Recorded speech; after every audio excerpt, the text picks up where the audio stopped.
할렐루야. 수요일 저녁 또 말씀의 자리에 오신 여러분들 주님의 이름으로 환영합니다. 우리 기도하고요, 우리 함께 같이 찬양하도록 하겠습니다. 하나님 감사합니다. 부족한 저희들을 주님 전에 또한 불러주시고 또 함께 찬양하고 또 그림을 통해서 하나님의 말씀을 들을 수 있는 귀한 시간 허락하여 주시니 감사합니다. 우리의 삶의 모습과 또 우리가 살아가는 그 삶의 자리가 다 다를지라도 우리가 주님 사랑하는 마음으로 또한 기대하는 마음으로 이 자리에 나왔사오니 하나님의 말씀이 우리의 삶 가운데 정말로 달고 오묘한 말씀으로 들려지기를 간절히 소원합니다. 하나님 그렇게 우리에게 말씀하여 주시옵소서. 감사하며 사랑이 많으신 예수님의 이름으로 기도합니다. 아멘. 우리 달고 오묘한 그 말씀 같이 찬양하시겠습니다.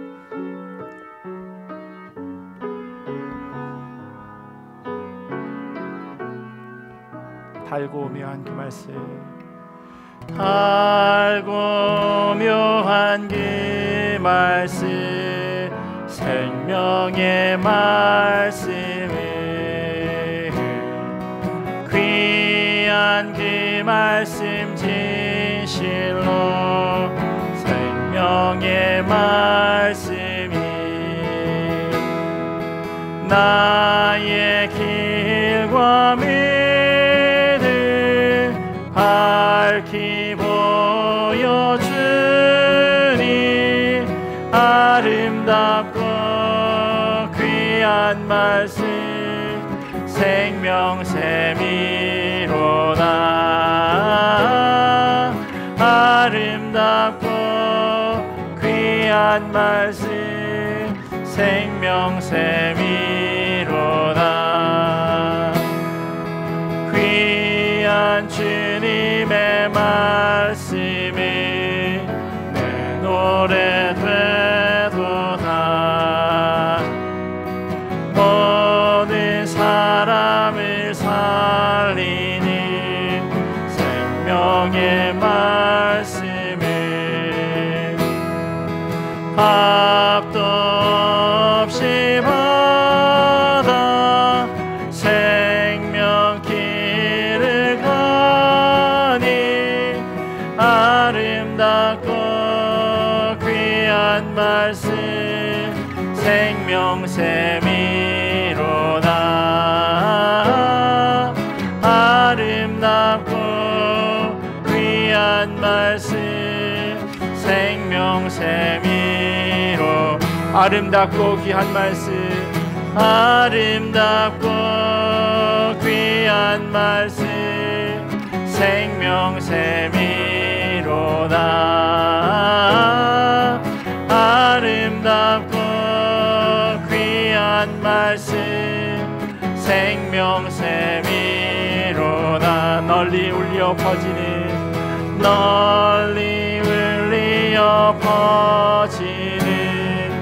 생명의 말씀이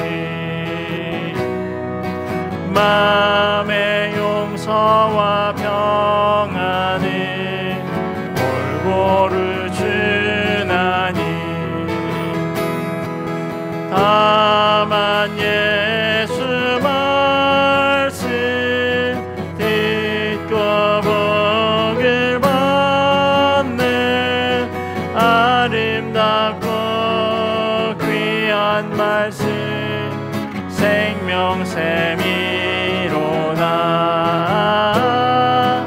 아름답고 귀한 말씀 생명샘이로 아름답고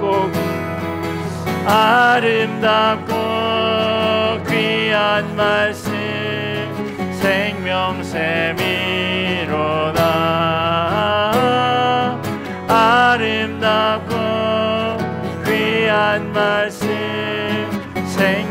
생명샘이로 우리 같이 기도하며 나아가겠습니다. 하나님, 이 시간 하나님의 말씀이 정말로 달고 오묘한 그 말씀이 우리에게 생명의 말씀으로 진리의 말씀으로 들려지는 그런 시간 되게 하여 주시옵소서. 말씀에 대한 기대함이 있게 하시고 또한 그 말씀에 반응하는 자들 되게 하여 주시옵소서. 귀한 열매가 뿌려졌을 때 정말로 30배, 60배, 100배의 결실을 맺는 그런 옥토와 같이 준비된 마음 될 수 있도록 하나님 우리의 심령을 예비하시고 준비시켜 주시옵소서. 우리 기도 제목 가지고 같이 기도하며 나아가겠습니다. 하나님 이 저녁 우리를 하나님의 전에 불러주시고 또 하나님 말씀 듣도록 인도하시니 감사합니다. 특별히 하나님 기도하옵기는 하나님 이 시간 하나님의 말씀이 들려질 때 그것이 우리의 마음 가운데 귀하게 심겨지기를 간절히 소원합니다. 생명의 말씀으로, 진리의 말씀으로 하나님 그 말씀이 우리의 삶을 비추고 우리가 걸어가는 그 길이 정말로 하나님이 기뻐하시는 길 되도록 하나님 우리를 인도하여 줌을 우리로 하여금 기억하게 하여 주시옵소서. 꿀송이보다 더 단 그 하나님의 말씀으로 들려지게 하시고 하나님 들려지는 그 말씀에 반응하는 자들 되길 원합니다.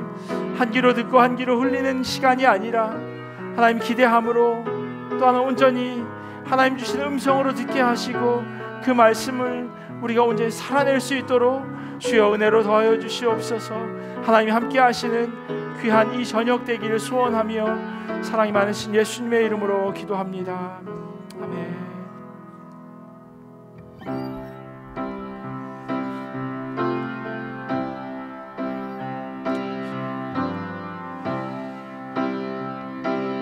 찬양하실까요? 우리 주 하나님, 우리 주 하나님, 큰 영광과 존귀를 받기에 합당하신 지금 여기 계신 하나님, 온 천지 만물을 지으시고 다스리는 큰 권능과 능력으로 주의 말씀이 이루시 거룩거룩하다 거룩하다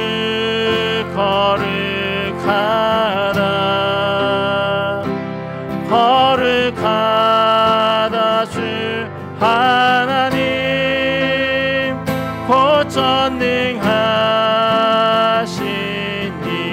이여 하나님 나라 임하네.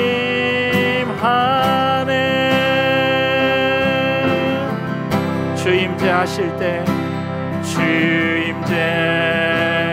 하실 때 모든 만물 경배하리. 어둠 권세 물러가고 오셔서 다스리소서.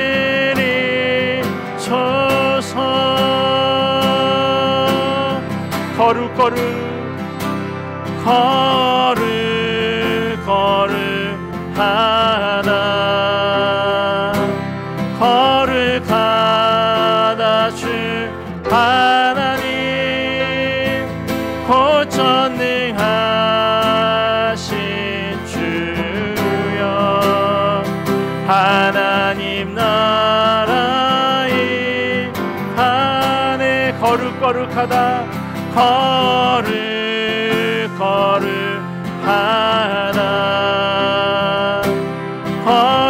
거룩하다 주 하나님 곧 전능하신 이여 하나님 나라 임하네. 어제도 계셨고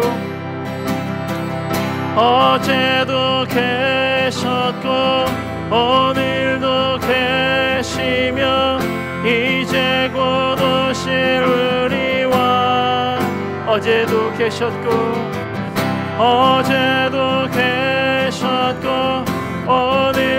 계시며 이제 곧 오실 우리 어제도 계셨고 어제도 계셨고 오늘도 계시며 이제 곧 오시으리. 우리 마지막으로 한 번 더 고백할까요? 어제도 계셨고 어제도 계셨고 오늘도 계시며 이제 곧 오시으리. 왕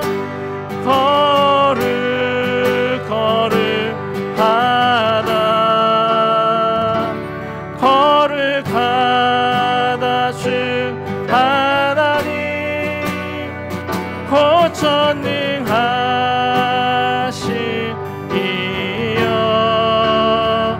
하나님 나라 임하네.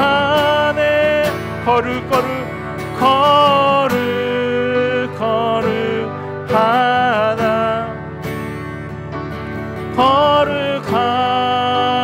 주 하나님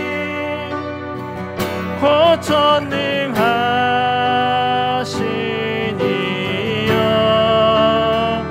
하나님 나라 임 거룩하다 거룩하다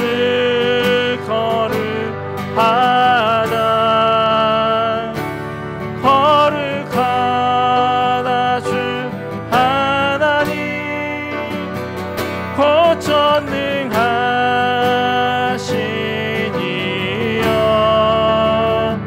하나님 나라 임하네. 하나님 크신 사랑이 식량 담어 하며 영원히 변치 않는 사랑 성도여 찬양. 하나님 크신 사랑이 하나님 크신 사랑이 식량 담어 하며 영원히 변치 않는 사랑 성도여 찬양하세.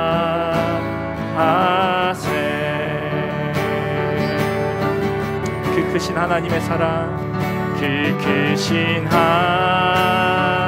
하나님의 사랑 말로 다 영 못하네. 저 높고 높은 별을 넘어 이 낮고 낮은 땅 위에 죄범한 영혼 구하려 그 아들 보내사 화목제물 삼으시고 죄 용서하셔. 괴로운 시절 지나가고 괴로운 시절 지나가고 땅 위에 화세할 때 주 믿지 않던 영혼들이 그 소리 외쳐울어도 주 믿는 성도들에게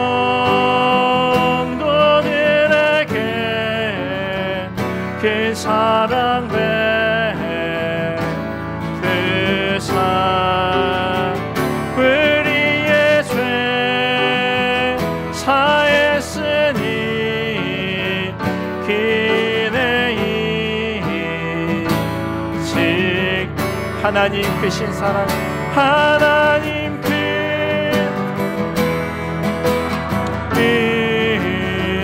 측량나무 하며 영원히 변치 않는 사랑 성도여 찬양. 하늘을 두루마리 삼고 하늘을 삼고 바다를 먹물 삼아도 한없는 하나님의 사랑 다 기록할 수 없겠네. 하나님의 크신 사랑 그 어찌 닿았을까. 저 하늘 높이 서도 채우지 못하리.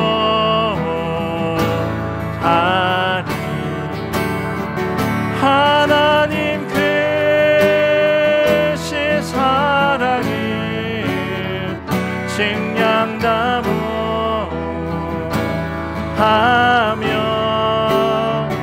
영원히 변치 않는 사랑 성도여 찬양하. 하나님 크신 사랑을 증량담하며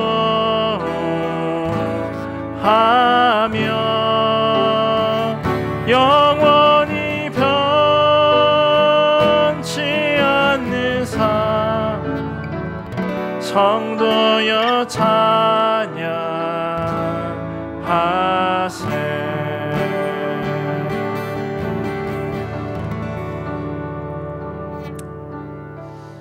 하나님 감사합니다. 이 저녁 우리가 하나님의 말씀을 같이 보기를 소원합니다. 우리가 불렀던 그 찬양의 가사처럼 주시는 말씀을 통해서 하나님의 그 크신 사랑을 우리가 다시 한번 기억하게 하여 주시옵소서. 하나님의 말씀이 우리의 삶 가운데 온전히 녹아지게 하시고 정말로 우리 주 하나님 그 한 분만을 온전히 섬기며 받들며 살아가게 하여 주시옵소서. 주님을 경외하는 삶 살아가게 하시고 하나님의 말씀에 온전히 엎드리는 귀한 주의 자녀들 될 수 있도록 하나님 은혜 위에 은혜를 더하여 주시옵소서. 특별히 하나님 이번 주 토요일 날 유치부 여름 성경학교가 있습니다. 하나님 어린 심령들 가운데 하나님의 말씀이 귀하게 심겨지는 시간 되길 원합니다. 하나님 예배하러 나오는 것, 교회로 발걸음을 옮기는 것이 우리 어린 심령들의 마음 가운데 기쁨과 즐거움의 시간이 되어지게 하시고 그들의 마음 가운데 주님 한 사람 한 사람 찾아가셔서 정말로 하나님의 말씀으로 그들이 변화되고 주의 말씀 가운데 온전히 잘 자랄 수 있도록 하나님 은혜 위에 은혜를 더하여 주시옵소서. 섬기는 전도사님과 또 교사들 또 보이지 않는 곳에서 수고하는 이들 하나님께서 한 사람 한 사람 기억하여 주시옵시고 그들의 수고와 땀 흘림이 하나님 다음 세대에게 귀하게 하나님의 말씀을 심는 귀한 일들임을 기억하게 하시고 하나님께서 주시는 복으로 그 삶 가운데 온전히 더하여 주시길 간절히 기도합니다. 오늘 이 시간 이 자리에도 온전히 임하시는 주님 말씀하여 주시옵소서. 주의 종이 듣겠나이다. 감사하며 사랑이 많으신 예수님의 이름으로 기도합니다. 아멘.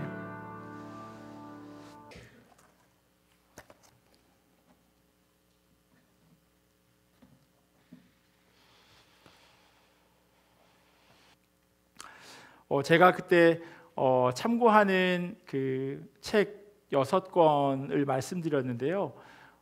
오늘 저희가 함께 볼 그림 그리고 성경 말씀은 비유에 관한 이야기입니다. 그 김죽중 교수님이 쓴 복음서의 비유들이라고 하는 책을 보니까요, 복음서에 있는 예수님의 비유를 한 4가지 정도로 분류하고 있더라고요. 첫 번째는 뭐냐면 누가 봐도 비유라고 생각되어지는 것. 그러니까 말씀 안에요, 예수님께서 비유로 말씀하시되라고 그렇게 시작되는 것. 그거는 뭐 아무런 이견이 없이 무조건 이건 비유다, 패러블이다라고 그렇게 이해할 수 있습니다. 그게 예를 들면 이런 거죠. 씨 뿌리는 자의 비유의 시작에 보면요, 이에 예수께서 여러 가지로 비유로 가르치시니 그 가르치시는 중에 그들에게 이르시되 들으라 씨를 뿌리는 자가 뿌리러 나가서라고 되어 있어요. 비유로 가르치시니라고 그렇게 이야기하고 있습니다. 이런 비유라고 적혀져 있는 이야기가 한 30개 정도 된다고 이야기해요. 그리고 두 번째로는요, 저희가 지난주에 본 선한 사마리아인, 그걸 뭐라고 이야기하는 선한 사마리아인의 비유라고 이야기합니다. 진짜 있었던 일이 아니라 예수님께서 그냥 만들어낸 그런 이야기이죠. 거기 보면요, 선한 사마리아인의 비유에 율법학자가 내 이웃이 누구니까? 라고 질문하자 예수님께서 대답하여 이르시되 어떤 사람이 예루살렘에서 여리고로 내려가다가 강도를 만나매 라고 하면서 이야기를 쭉 하십니다. 이야기 처음부터 끝까지 이 내용이 비유라고 하는 그런 단어를 사용하지 않아요. 하지만 저희들은 이게 만들어낸 이야기인 걸 알 수 있어요. 비유로 예수님께서 하신 말씀인 걸 너무나도 잘 알고 있어요. 이런 게 한 17개 정도 나와요. 뭐 예를 들면 염소와 양의 비유. 그래서 뭐 염소는 왼쪽, 양은 오른쪽. 그들이 내가 언제 당신에게 먹을 것을 주었습니까? 막 이렇게 묻잖아요. 양이나 염소가 말을 하지 않잖아요. 예수님이 비유로 말씀하신 겁니다. 세 번째는요, 뭐뭐 같은, 뭐뭐처럼 혹은 마치 뭐뭐와 같은 이런 식으로 이야기되어지는 것. 천국은 마치 그러면서 쭉 이야기되어지는 그런 내용들. 그런 내용들이 한 두 가지가 돼요. 건축자, 그리고 산상수훈에 나오는 그 건축자의 비유, 그리고 어리석은 그 모래 위에 집을 짓는 사람, 그리고 반석 위에 집을 짓는 사람. 이런 비유가 한 2개 정도 등장합니다. 그리고 네 번째는요, 비유로 생각할 수 있는 그런 말씀이에요. 예를 들면 새 포도주와 낡은 포도주. 그래서 새 포도주는 새 부대에 담아야 한다라고 하는, 그건 예수님께서 비유로 말씀하시는 내용이죠. 그런 게 한 26개 정도 돼요. 너희는 세상의 소금이다, 너희는 세상의 빛이다 라고 하는 그 모든 이야기들도 다 비유라고 이야기할 수 있습니다. 그래서요, 기록된 그 예수님의 비유가 신학자들 사이에 약간의 좀 뭐 차이가 있긴 하지만 제일 많이 보는 학자들은 한 75개 정도의 비유가 있다, 그렇게 이야기를 합니다. 혹시 여러분들 가운데요, 예수님의 비유하면 생각나는 이야기가 있으신가요? 어떤 게 있으세요? 예수님의 비유. 네? 씨 뿌리는 자의 비유. 네, 씨 뿌리는 자의 비유. 또 있으세요? 낙타가 바늘귀로, 부자가 천국에 들어가는 건 낙타가 바늘귀로 들어가는 것보다 어렵다라고 하는 비유죠. 또 혹시 있으세요? 잃어버린 드라크마. 맞아요. 그 잃어버린 동전의 비유와 되게 비슷한데 10개를 잊어버려서 10개 중에 하나를 잊어버리죠. 그래서 그걸 찾는 그 비유. 천국에 대한 그런 비유라고 이야기합니다. 또 뭐 기름을 처녀와 준비하지 않은 슬기로운 처녀, 어리석은 처녀라고 되어지는 이야기들도 있고요. 또 있으세요?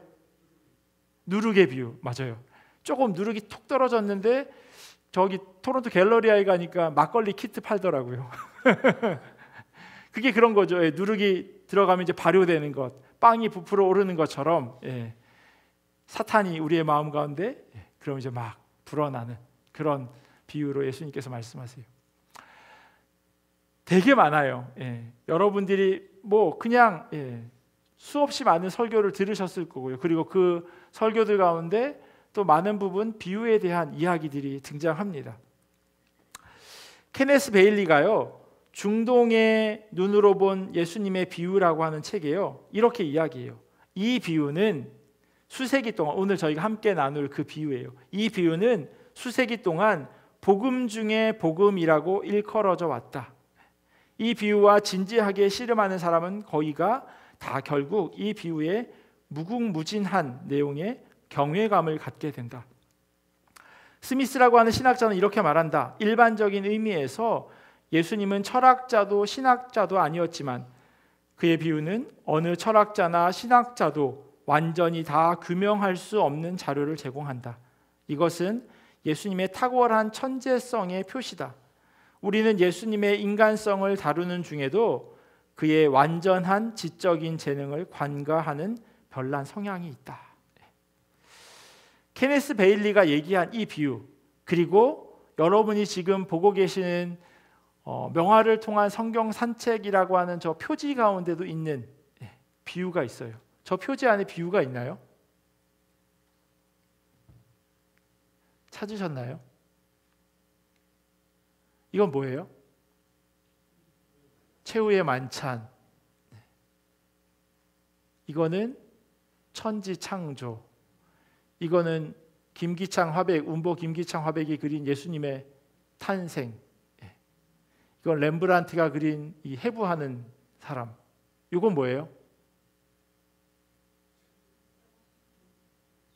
잘 모르시는군요. 네. 탕자의 비유. 탕자의 비유에 관한 이야기입니다. 오늘은 저 이야기를 하려고 해요. 누가복음 15장에 보면요, 비유가 3가지 나오는데요, 그 비유 가운데 3번째로 등장하는 비유가 이 비유예요. 그리고 제가 조금 전에 여러분들에게 말씀드린 것처럼 흔히 탕자의 비유라고 많이 이야기합니다. 탕자의 비유. 프레디갈 선이라고 하는 그런 제목, 전통적으로 그렇게 이야기해요. 이 제목이 붙었던 이유는요, 그 1546년 로마 카톨릭에서 공식적으로 인정한 라틴어 성경, 거기에 이 누가복음 15장 11절에서 32절 이 비유의 위에 소제목으로 탕자의 비유라고 적어 놓았기 때문에 많은 사람들이 이 비유를 탕자의 비유라고 그렇게 이야기합니다. 또 다른 제목이 있어요. 저희가 가지고 있는 이 개역개정 성경에 보면, 제 성경에는 이렇게 써 있어요. 잃은 아들을 되찾은 아버지 비유. 잃은 아들을 되찾은 아버지 비유. 그리고 세번역 성경에는 되찾은 아들의 비유라고 되어져 있습니다.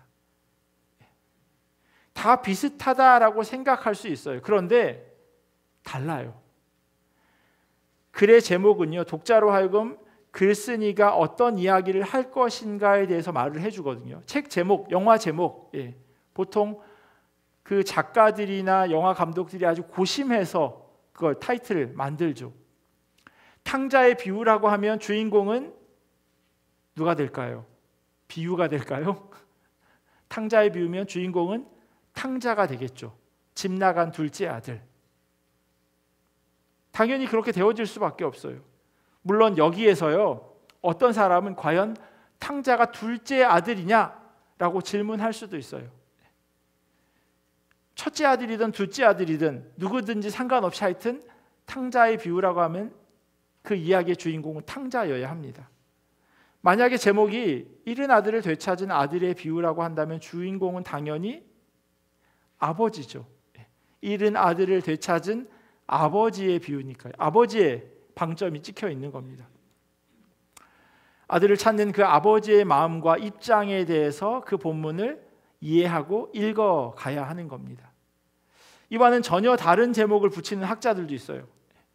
그 복음서의 비유들이라고 하는 책에 보면요, 단커라고 하는 신학자는요, 이 비유의 초점을 큰아들에게 맞춥니다. 그래서 제목을 기뻐하지 않는 형제의 비유라고 이렇게 적어요. 왜 그랬을까요? 왜냐하면요, 둘째 아들이 돌아오는 것으로 이야기가 끝나지 않기 때문이에요. 그 뒤에 첫째 아들의 이야기가 붙어 있기에 제목을 저렇게 정하는 겁니다. 다 생각이 달라요. 하나의 이야기임에도 불구하고 케네스 베일리가 이야기한 것처럼 그 안에 정말로 많은 내용들, 많은 교훈들을 뽑아낼 수가 있습니다. 혹시나 하는 마음에서 본문의 줄거리를 제가 잠깐 이야기해 드릴게요. 누가복음 15장 11절에서 32절에 있는 내용이에요. 아버지가 등장합니다. 아버지에게는 아들이 둘이 있었는데요, 어떻게 자식을 키웠는지는 잘 모르겠지만 아버지에게 죽으면 받아야 할 그 유산, 아버지가 돌아가시면 받게 되는 그 유산을 아버지가 버젓이 살아있음에도 불구하고 달라고 이야기하는 둘째 아들이 등장합니다. 여기서 놓치기 쉬운 부분이 있는데요, 아버지는 자신이 가지고 있는 것을 아들 둘에게 각각 나눠줍니다. 12절에 후반부에 그렇게 쓰여져 있어요. 거기에 보면요, 아버지가 그 살림을 각각 나눠 주었더니, 그러니까 둘째 아들한테만 준 게 아니라 첫째 아들한테도 똑같이 나눠 주었습니다. 똑같지는 않아요. 당시에는요, 장남이 절반을 가집니다. 그리고 나머지 형제들이 그것을 n분의 1로 나눕니다. 그러니까 50%를 큰아들이 가졌고요. 그리고 둘째 아들이 일부분을 가졌어요. 왜냐하면 아버지가 아직 돌아가시지 않으셨기 때문에 아버지도 생활을 하셔야 하잖아요. 그러니까 둘째 아들에게 어느 정도 주고 나머지는 아버지가 갖고 있는 그러한 상황이에요. 그런데 둘째 아들이 가지고 그 돈을 가지고 아주 먼 나라로 가서 방탕하게 살면서 그 재산을 다 낭비합니다. 수중에 돈이 없으니까 남의 밑에서 일을 하게 되는데 먼 나라다 보니 험한 일을 할 수밖에 없습니다. 그가 얻은 일, 돼지 치는 일이었어요. 이민자로 살아가는 저희들 충분히 이해할 수 있는 그러한 이야기입니다. 제가 토론토에 있을 때 나이가 이제 80이 넘으신 권사님이 그러시더라고요. 남편이 그 광부로 갔다가 이렇게 이제 캐나다로 오셨는데 결혼을 하고 이제 광부로 갔다가 캐나다로 오신 거예요. 그래서 와서 학원 다니면 영어 배우면서 돈 벌 수 있다고 그렇게 이야기했는데 뭐가 좀 꼬이셨던 것 같아요. 잘 안 풀렸던 것 같아요. 그래서 그 권사님은 그냥 일을 하실 수밖에 없었다고 하더라고요. 근데 너무 좋았대요. 말도 못하는데 그냥 아무데나 가면 다 일을 시켜주고, 그리고 한국에서 살다 오셨는데 제법 많은 돈을 벌 수 있었다라고 이야기하더라고요. 물론 그 일이 전문직은 아니었습니다. 허드렛 일이었음에도 불구하고 되게 감사하게 그 일을 했다고 말씀하시는데, 이 둘째 아들 역시 마찬가지인 거죠. 객지에 나가서 자기 고향도 아닌, 그게 다른 나라일 수도 있고요, 거기에서 여러 많은 고생들을 하게 됩니다. 그가 얻은 직업은 돼지 치는 일이었습니다. 돼지 기르는 일이 어려워서 힘든 일일 수도 있지만요, 유대인들에게 있어 돼지는 부정한 짐승입니다. 되새김질을 하지 않는 짐승, 발은 이렇게 두 개로 갈라졌지만 되새김질을 하지 않기에 부정한 짐승입니다. 그런데 그 짐승을 길러야 하니 육체적으로 마음적으로 힘들 수밖에 없었습니다. 그제서야 고향이 그리워지고 아버지가 떠오릅니다. 아버지 집에 가면 집에서 일하는 일꾼들도 잘 먹는데 내가 외국에서 이렇게 험한 꼴로 살다니, 그래 차라리 집에 가자. 가서 아버지 밑에서 일하면 그래도 입에 풀칠은 할 수 있겠지 라고 하는 생각을 가지고 집으로 발걸음을 옮기죠. 아직 집과의 거리가 먼데 아버지께서 그 아들을 단번에 알아봅니다. 아마 그 아버지는 매일매일 나와 있었던 것 같아요. 둘째 아들이 오늘은 올까 내일은 올까, 수없이 많은 날을 계속해서 큰 거리로 나와서 눈을 크게 뜨고 멀리를 내다보고 있었습니다. 행색을 보아하니 고생 많이 한 것 같은 걸 한눈에 알아보고요, 종들을 불러서 그 아들에게 옷을 챙겨 입고 신발도 신깁니다. 겉모습이 아주 야위어서 말이 아니죠. 그래서 아버지가 살찐 송아지를 잡아서 잔치를 엽니다. 그런데 이야기가 여기서 끝이 나지 않아요. 이때 밭에서 일하다가 돌아온 큰아들이 집에서 들리는 잔치 소리에 자기 종을 불러서 지금 무슨 일이냐고 물어봅니다. 그랬더니 주인님께서 도련님의 동생이 돌아와 이렇게 잔치를 열었습니다 라고 대답해 줍니다. 그러자 큰아들이 화가 나서 아버지에게 따지죠. 내가 몇 년 동안이나 일했는데 친구들이랑 먹으라고 염소 새끼 한 마리 안 주셨는데 아버지 유산을 다 쓰고 온 저놈을 위해서 잔치라니요. 너무나도 화가 나서 그렇게 이야기합니다. 아버지가 큰아들에게 이렇게 대답하죠. 얘 너는 항상 나와 함께 있으니 내 것이 다 네 것이잖니. 네 동생이 죽었다가 살아왔으니 우리가 즐거워하고 기뻐하는 것이 당연하지. 이렇게 이야기가 끝이 납니다. 아는 이야기를 뭐 이렇게 길게 하나 생각하실 수도 있는데요, 벌써 이 이야기를 몇 번이나 들었는지 모르겠다라고 말씀하시는 분도 계실 겁니다. 그런데 성경 말씀이 참 달고 오묘한 이유는요, 들을 때마다, 읽을 때마다 하나님께서 주시는 은혜가 다르다는 거예요. 어떨 때는 내가 첫째 아들 같기도 하고, 어떨 땐 내가 둘째 아들 같기도 하고, 입장이 계속해서 달라집니다. 그리고 똑같은 이야기 안에서도 우리에게 주시는 하나님의 말씀이 다르다고 하는 것, 그래서 성경 말씀을 달고 오묘하다고 이야기하는 것 같습니다. 이 이야기 가운데 가장 억울한 건 누굴까요? 제가 말씀드린 적이 있는데 가장 억울한 게 누굴까요? 제가 맞추면 제 방에 저기 가운데 있는 렘브란트 그림을 인화한 조그만한 4곱하기6으로 인화한 사진이 있는데 제가 그걸 선물로 드릴 용의가 있습니다. 원하시면. 누가 가장 억울할까요? 아버지, 첫째 아들, 둘째 아들. 가장 억울한 건 아버지요. 가장 억울한 건 송아지요.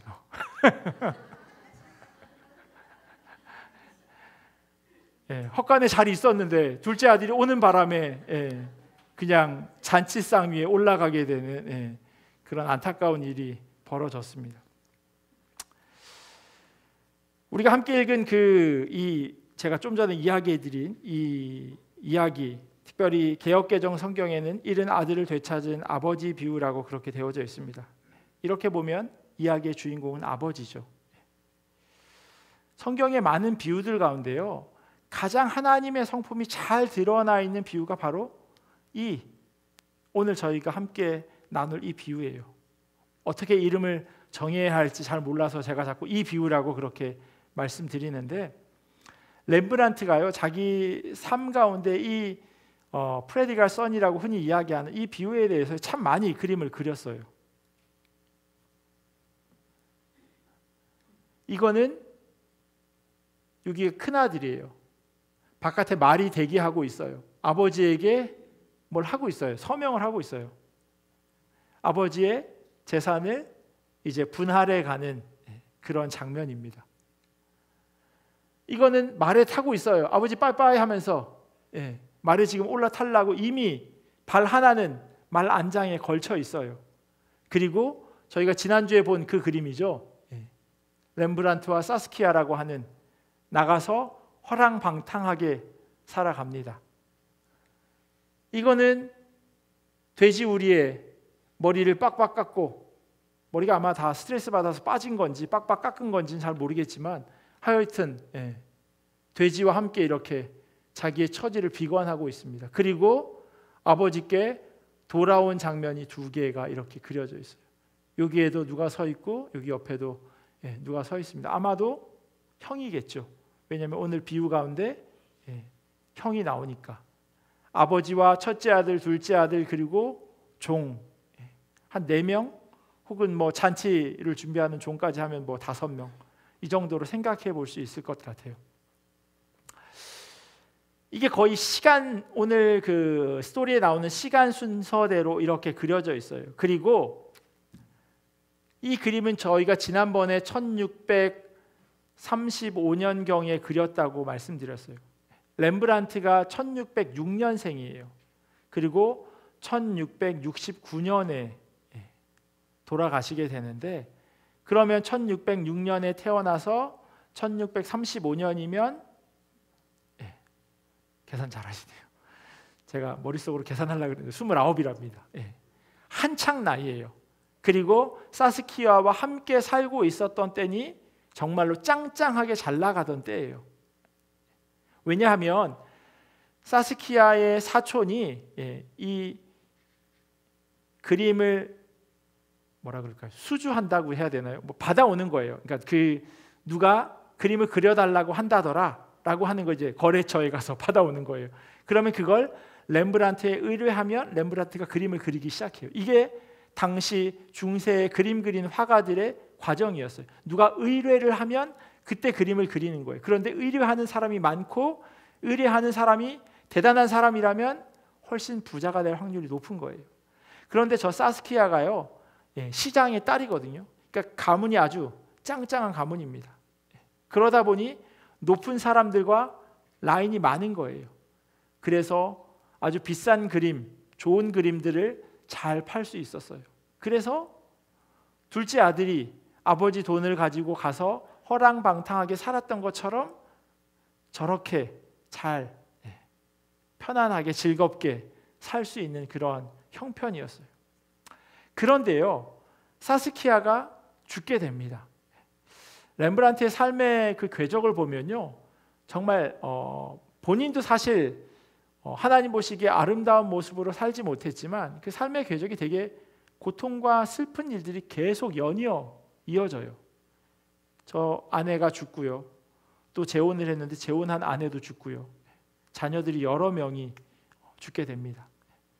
그러면서 결국에는 파산을 해요. 죽을 때까지 그 빚을 계속 갚았다고 합니다. 그러니 그의 삶이 끝나는 시간이 거의 다 되었을 때 그가 자기의 인생을 되돌아볼 수밖에 없지 않았겠습니까? 뭐 누구나 다 자기의 삶의 끝이 눈앞에 보여질 때 내가 어떻게 살았나 되돌아보게 되는데, 렘브란트 역시도 그러한 삶을 살았습니다. 이게 바로 탕자의 비유라고 하는 아주 유명한 그림입니다. 헨리 나우엔이요, 이 그림을 가지고 The Return of the Prodigal Son이라고 하는 책을 쓰기도 했어요. 탕자의 귀향이라고 하는 책인데, 그 책에 보면 3개의 챕터로 나눠져 있어서 둘째 아들, 큰 아들, 그리고 세 번째 아버지, 챕터를 3개로 나눠서 그렇게 쓴 책입니다. 어떤 책은요, 이런 제목도 있어요. 탕부 아버지. 왜 탕부 아버지라고 이야기하냐면요, 탕자가 아니라 아버지가 탕부인 거예요. 도대체 저 아들을 용서해 줄 이유가 뭐가 있느냐? 하나님 아버지의 사랑의 입장에서 쓰여진 책인 거예요. 그런 관점에서 볼 때 하나님이 오히려 프레디갈한 버림받은 그런 사람이다, 그런 분이다라고 하는 거죠. 사람으로부터 버림받은, 그럼에도 불구하고 끝까지 사람을 사랑하시는 그런 관점으로도 이야기합니다. 1668년에 그린 작품이에요. 그가 얼마 안 있다가 몇 달 후에 죽게 되는, 그러니까 자기가 죽기 몇 달 전에 그린 그림이에요. 그림이 정말 커요. 2m 62에 2m 5. 정말 큰 그림입니다. 아주 정말 큰 그림이에요. 제가 미국에서 사역할 때 그 교회 현관에 저 그림이 붙여져 있었어요. 물론 진짜는 아니죠. 뭐 당연한 얘기를.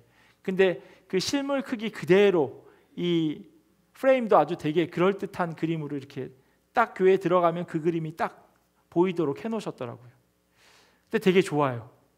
저는 그 그림을 보면서 되게 여러 가지 많은 생각을 하게 됐어요. 저 그림이요, 지금 러시아에 있어요. 러시아에 있는 박물관에 저 그림이 보관되어 있습니다. 아주 잘 보관되어 있는 그런 그림. 그래서 그 홈페이지에 들어가면 그 그림을 그대로 볼 수 있어요. 아주 크게 확대해서. 보통 제가 이렇게 올려놓는 그림은 큰 그림은 한 2메가 5메가 그 정도 되거든요. 가로 세로가 한 1500에 한 1200 그 사이즈 정도로 그렇게 되어져 있는데, 거기 홈페이지에 가니까 250메가로 아주 정말 큰 그림으로 그려져 그걸 보관해 놓고 있더라고요. 렘브란트가 빛의 마술사라고 이야기하는데요, 이쪽이 되게 밝아요. 사람이 요 뒤에 한 사람이 있고요. 뒤를 보시면 조금 더 잘 보실 수가 있는데, 저 구석에 사람이 하나가 있다는 걸 아마 TV를 보시면 알 수 있으실 거예요. TV에는 사람이 얼굴이 빼꼼히 이렇게 내밀고 있는 사람이 있습니다. 그리고 여기에 여자분이 하나 있고요, 여기 남자분이 있고, 여기 또 남자분이 있고, 남자가 둘이 이렇게 있습니다. 그래서 흔히 보통 뭐라고 이야기하냐면요, 이 빨간 쇼를 두르고 있는 이분이 누굴까요? 예, 아버지. 이 사람 둘째 아들. 아까 그 스케치한 그림에 나오는 돼지 우리에 있는 사람과 되게 비슷한 그런 외모를 가지고 있어요. 옷은 다 낡아서 떨어졌고 신발까지 다 떨어져 버렸어요. 맨발이에요. 한쪽은 뒤꿈치가 막 나오고. 이 사람은 누굴까요? 네, 첫째 아들. 첫째 아들이에요. 두 사람이 있는데, 세 사람이 있는데 다들 누구라고 정확하게 이야기하지는 않는 것 같아요. 뭐 렘브란트의 얼굴과도 조금 다르게 생겼고요. 아마 집에서 일하는 하인일 수도 있고요. 뭐 또 여자분은 또 엄마일 수도 있고요. 하지만 저희가 정확하게 알 수 있는 건 오늘 성경에 나오는 그 아버지와 첫째 아들, 둘째 아들, 이렇게 세 명은 분명히 알고 있습니다. 알 수 있어요. 잃은 아들을 되찾은 아버지의 비유에 등장하는 아버지, 용서하고 품으시는 분이에요. 과부장적인 그런 관점에서, 그리고 지금부터 2000년 전 예수님께서 사실 때 아버지는 용서하고 품는 분보다는 엄한 아버지로 더 많이 이해될 겁니다.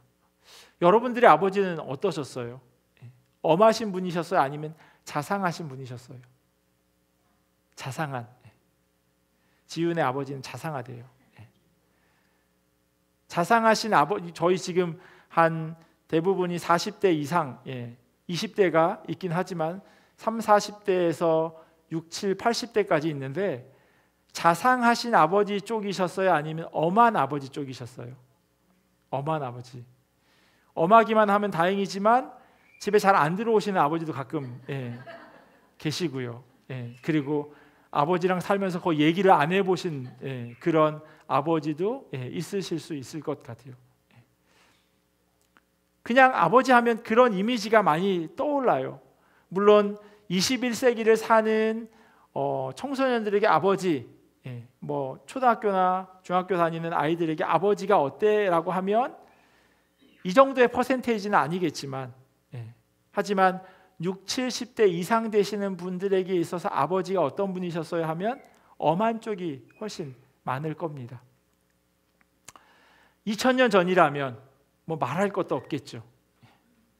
반면에 엄마 하면 그냥 아버지가 매들고 쫓아오면 엄마가 이렇게 숨겨주고, 또 어디 나가면 엄마가 먹을 거 더 많이 챙겨주는, 엄마 하면 더 따뜻한, 사랑이 많은 그런 쪽으로 더 많이 이해되어집니다. 물론 요즘에는 엄마가 더 극성이어서 아빠보다 더 엄한 그런 집도 개중에 있다고는 하지만, 그래도 보편적으로 볼 때 그렇게 생각되어지죠. 아버지에게 유산을 미리 땡겨서 받아간 후 다 탕진한 그 아들이 되돌아올 수 있었을까요? 그 엄한 아버지에게?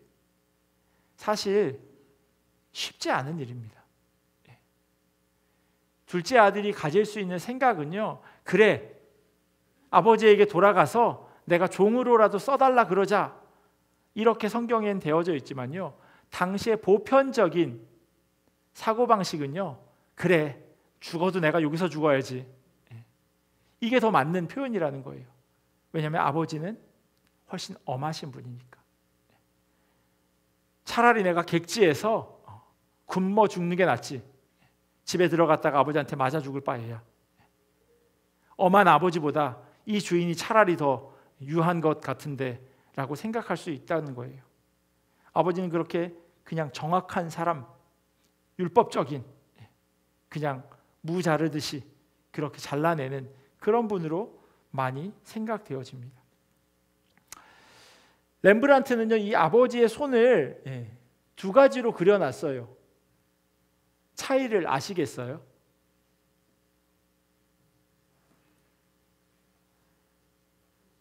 홈페이지에 들어가서 제가 더 크게 캡처를 해봤어요.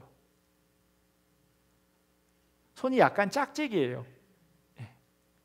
아버지의 오른손은요, 조금 흔히 이야기하는 곱상한 곱상한 손이에요.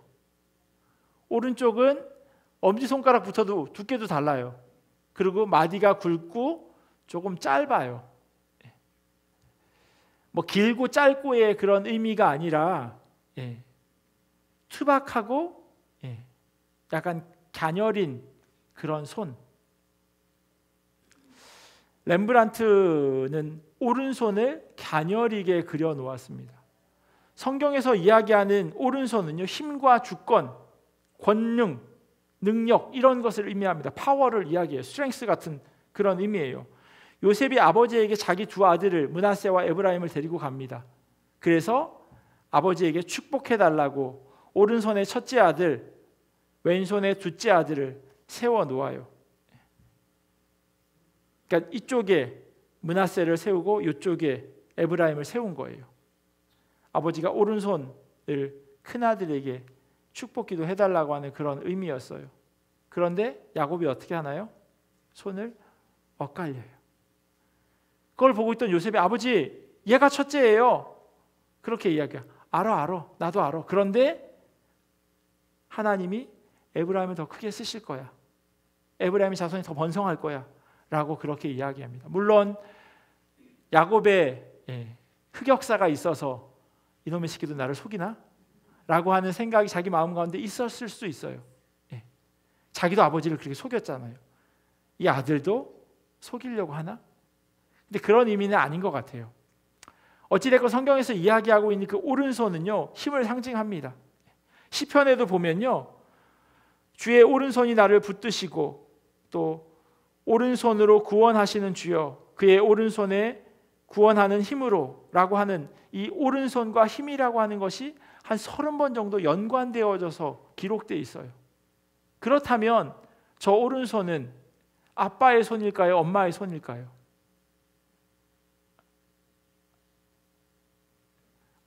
이 손이 다 아빠 손이지 뭐. 물론 그 오늘 비유에 나오는 아버지의 손이긴 하지만요, 렘브란트는요, 하나는 아버지 손, 하나는 어머니 손으로 그렇게 짝재기로 그려놓은 거예요.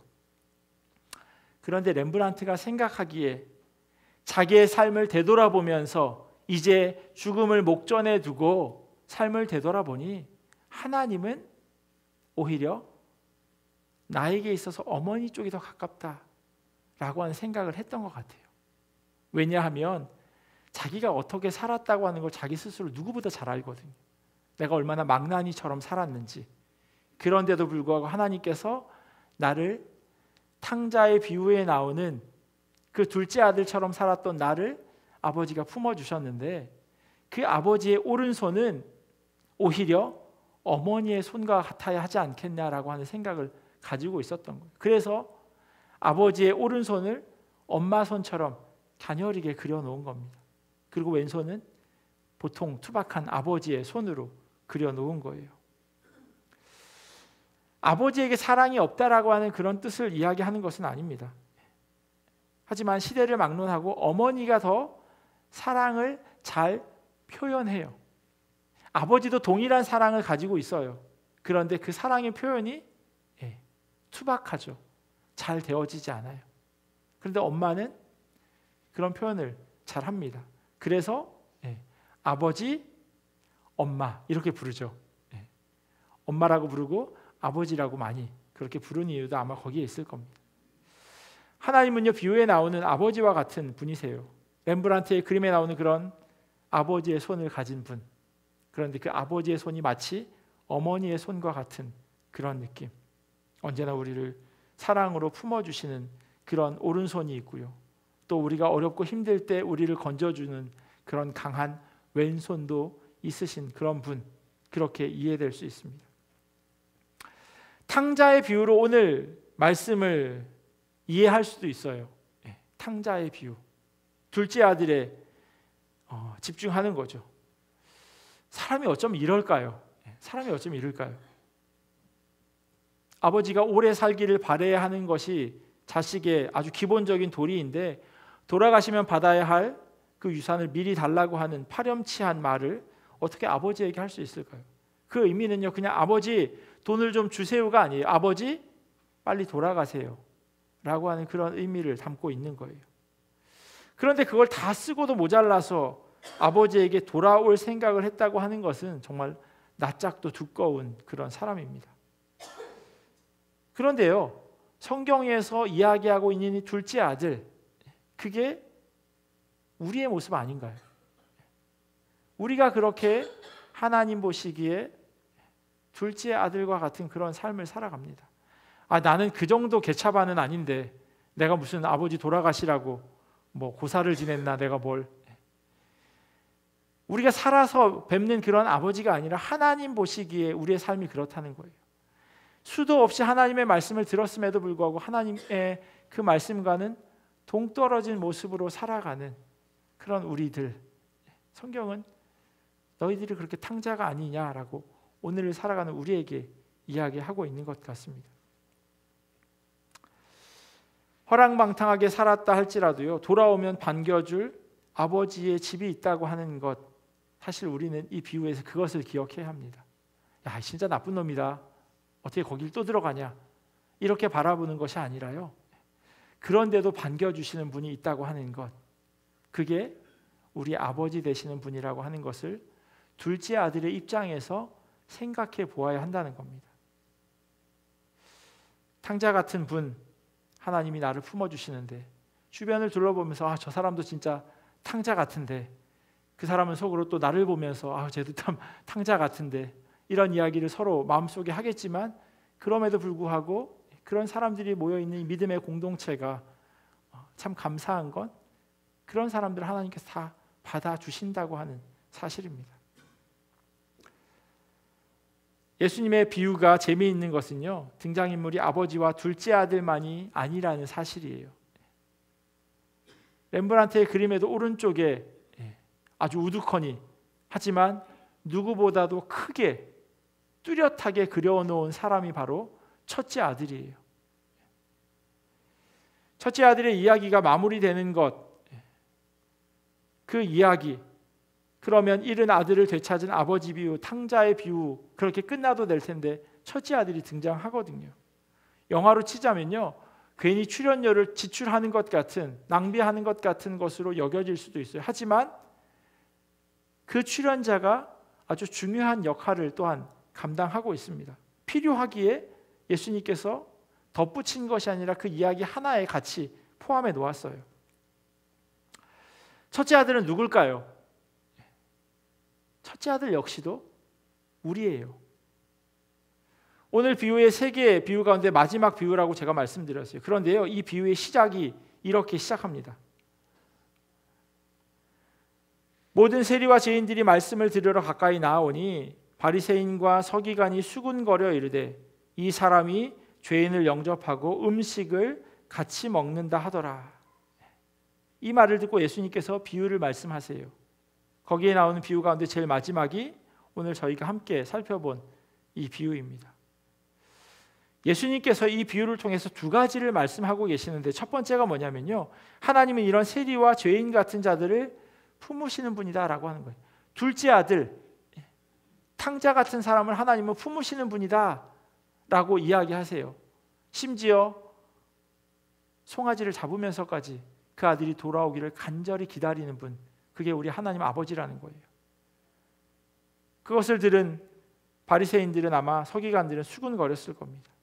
그리고 두 번째, 이야기의 마지막에 등장하는 첫째 아들, 그들은 바로 수군거리는 너희들이다라고 이야기하고 있는 거예요. 집을 떠나지 않았어요. 아버지가 준 분배받은 유산을 그대로 가지고 아버지와 함께 그 집에서 살고 있습니다. 그런데요, 그 첫째 아들의 마음 역시 이미 아버지를 떠나 있어요. 몸은 아버지와 붙어 있는데 바리새인과 서기관처럼 성전 안에서 머물면서 살아가지만 그들의 삶의 모습은 이미 성전을 떠난 것이나 마찬가지라는 거예요. 이야기가 끝날 무렵에요, 첫째 아들의 등장을 예수님께서 이렇게 이야기하세요. 맏아들은 밭에 있다가 돌아와서 집에 가까이 왔을 때 풍악과 춤추는 소리를 듣고, 맏아들은 참 부지런한 사람입니다. 아버지 곁을 떠나지 않았고요, 그 자리를 지키고 자기 일을 참 충실히 감당한 사람이에요. 그런데 가만히 보면 꼭 그렇다라고 생각할 수 없어요. 어디 멀리 간 건 아니지만 그 사람의 삶이 둘째 아들과 크게 다르지 않았거든요. 바리새인의 기도를 보면요, 그 모습이 잘 나타나 있습니다. 하나님이여, 나는 다른 사람들 곧 토색, 불의, 간음하는 자들과 같지 아니하고 마치 둘째 아들처럼 이 세리와도 같지 아니함을 감사하나이다. 나는 일에 2번씩 금식하고 또 소득의 11조를 드리나이다. 1년에 1번 금식하면 되는데 일주일에 2번씩 금식한대요. 또 소득의 11조를 드린대요. 심지어 박향과 향유 같은, 유황 같은 조미료까지도 다 11조를 낸다고 이야기합니다. 소금 한번 뿌릴 때 10분의 1 덜어내고 9개를 소금 뿌리고요. 후추 한번 뿌릴 때 10분의 1 덜어내고 후추 뿌리고. 바리새인들이 그렇게 살았다는 거예요. 그런데 이게 뭐가 문제냐고요? 그들의 마음이 문제라는 거예요. 그 마음은 꽁꽁 싸매어둔 그런 행실로 드러나지 않는 그런 마음이었습니다. 큰아들이 집을 나가지 않았지만요, 그 마음 가운데 아버지 것에 대한 탐심이 있었어요. 아까 제가 말씀드렸죠. 큰아들은 50%, 그리고 나머지 아들들과 자식들에게 n분의 1로 나눠준다고. 그래서 둘째 아들이 어느 정도 가지고 가고 아버지가 가지고 있는 몫이 있습니다. 둘째 아들이 이미 나갔어요. 예를 들어서 둘째 아들에게 30%를 줬어요. 그럼 아버지가 가지고 있는 20%, 이게 아버지가 돌아가시면 누구 거가 되나요? 첫째 아들께 되는 거예요. 그런데 난데없이 둘째 아들이 다시 온 거예요. 그리고 거기다가 아버지가 송아지를 잡았네. 이게 누구 건가요? 내 건데.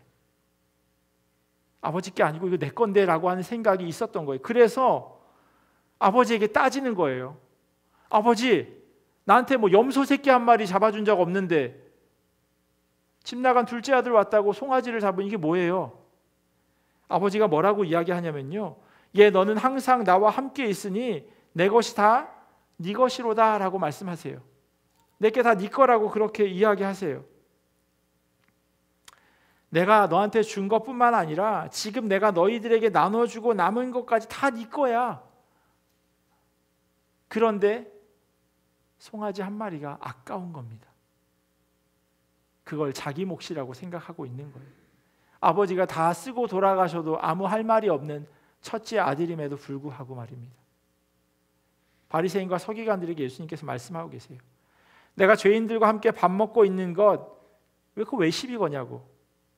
너희는 이미 가진 사람들인데 가진 사람이 왜 이렇게 쪼잔하게 그러냐 하고 말씀하고 계시는 거예요. 너희들은 더 받으려고 할 때가 아니라 받은 것으로 누리는 법을 깨달아야 한다 말씀하고 계세요. 둘째 아들은 아주 시원하게 다 쓰고 왔습니다.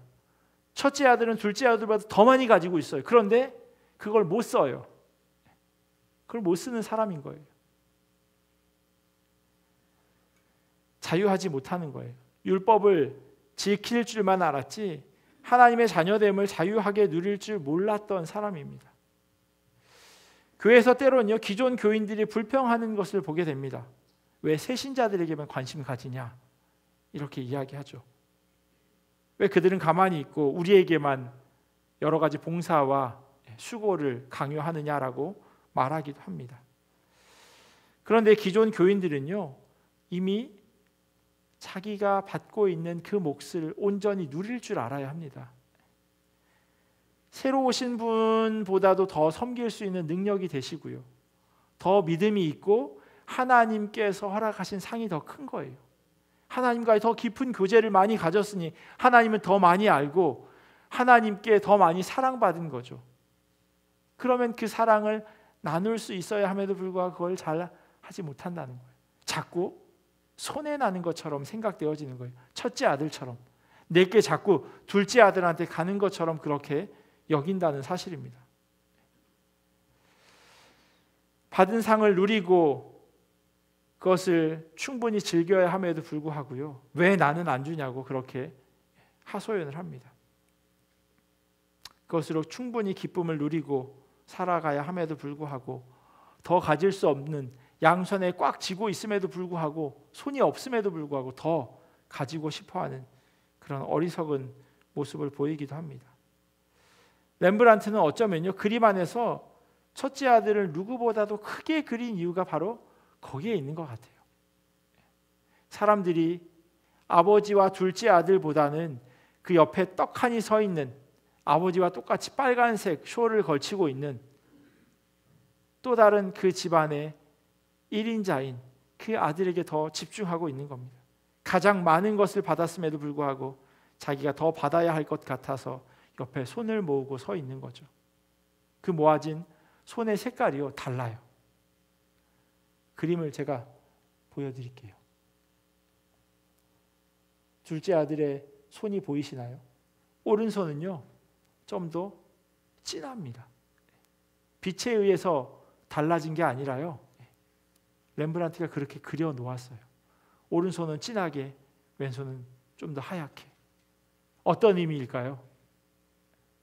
흔히 이야기하죠. 사자성어로 표리부동, 겉과 속이 다른 것. 속마음은 오른손이에요. 그런데 사람들에게 비춰지는 그러한 마음은 왼손.